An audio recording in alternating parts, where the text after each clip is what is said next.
అందరికీ నమస్కారం. ఈరోజు నేను మన ఛానల్‌లో పెరుగన్నం ఎలా తయారు చేయాలో చెప్తున్నానండి. ఎందుకంటే, ఈరోజు మధ్యాహ్నం మేము కొంచెం పని మీద బయటెళ్ళండి. ఈరోజు ఎవరు భోంచేయలేదండి. దానికోసం మార్నింగ్ చేసినటువంటి అన్నం అలానే ఉండిపోయింది. దాన్ని పడేయడం ఇష్టం లేక అన్నం గట్టిగానే ఉందండి. దానికోసం నేను ఒక హాఫ్ లీటర్ పెరుగు ప్యాకెట్ తెచ్చి పెరుగన్నం కలిపేద్దామని ఫిక్స్ అయిపోయా. ఇప్పుడు మీరు చూస్తున్నారుగా ఫస్టు బౌల్‌లోని అన్నం తీసుకొని దాన్ని ఉంటలుంటలుగా కాకుండా పొడి పొడిగా అయ్యేటట్టు చేత్తో నేను దాన్ని అట్లా పొడి పొడిగా చేసేసానండి. తర్వాత దాంట్లో పెరుగు వేసి బాగా కలయి తిప్పానండి. పెరుగుతో కలుపుతున్నాను. ఎందుకంటే పెరుగన్నం గరిటె సాయంతో తిప్పామనుకోండి అది బాగా కలవదు. దానికోసం నేనేం చేస్తున్నానంటే చేత్తోనే ఆ అన్నాన్ని, పెరుగుని మొత్తం కలిపేస్తున్నా.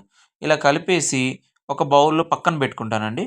సో, దీంతో పాటుగా కలిపేటప్పుడే దీనికి ఎంత సాల్ట్ అయితే అవసరం ఉంటదో అంత సాల్ట్ నేను దాంట్లో వేసేసి కలిపేస్తున్నాను. దీంట్లో వాటర్ ఏమి ఎయట్లేదండి. ఓన్లీ పెరుగు మాత్రమే యూజ్ చేసి కలిపి ఒక బౌల్‌లో పక్కన పెట్టుకుంటాను.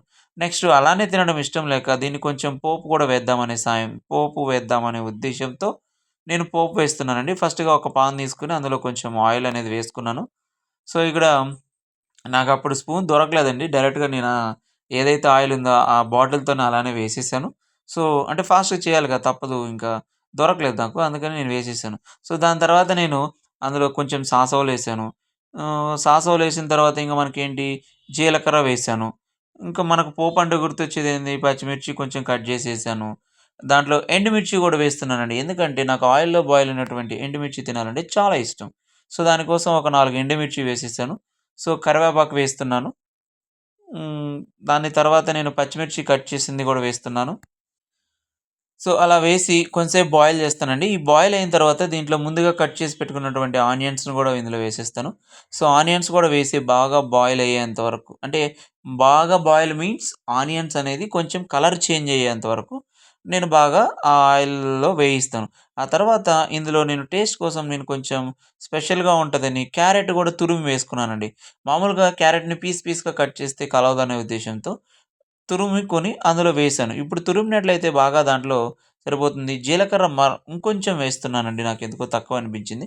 సో, ఇదంతా ఆయిల్‌లో బాగా బాయిల్ చేసి చూస్తున్నారుగా అలా బాయిల్ చేసిన తర్వాత ఇంకేముంది ఫైనల్‌గా మనం కలిపేసుకోవడమే. దానికోసం బాయిల్ చేసి దీన్ని పక్కన పెట్టుకొని ఈ పెరుగన్నంలో ఈ మొత్తం పోపుని ఐ మీన్ ఏదైతే మనము ఇందాక పోపు చేసామో దాన్ని మొత్తాన్ని గరిటె సహాయంతో అందులో వేసేస్తాను.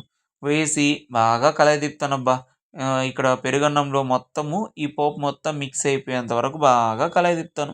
సో, గరిటె తీసుకొని అట్లా కలయతిప్పడంతో నార్మల్‌గా ఉన్న పెరుగన్నం కొంచెం టేస్టీగా కన్వర్ట్ అవుతుంది. దీంట్లో నాకు ఇంకా అండి గ్రౌండ్ నట్స్ గానీ, లేదంటే జీడిపప్పు గూడా వేసుకొని తినడం అంటే చాలా ఇష్టమండి. కానీ నాకిక్కడ గ్రౌండ్ నట్స్ ప్రెజెంట్ అవైలబిలిటీలో లేవు. జీడిపప్పు అవైలబిలిటీ లేదు కాబట్టి అవి లేవు గాబట్టి నేను నార్మల్‌గానే వేసేస్తున్నా అండి. ఫైనల్ టచ్ కోసం నేను కొత్తిమీర గూడా వేసేస్తున్నాను. ఓకే. పెరుగన్నం రెడీ. సూపర్‌గా ఉందండి. మీరు గూడా రెడీ చేయండి.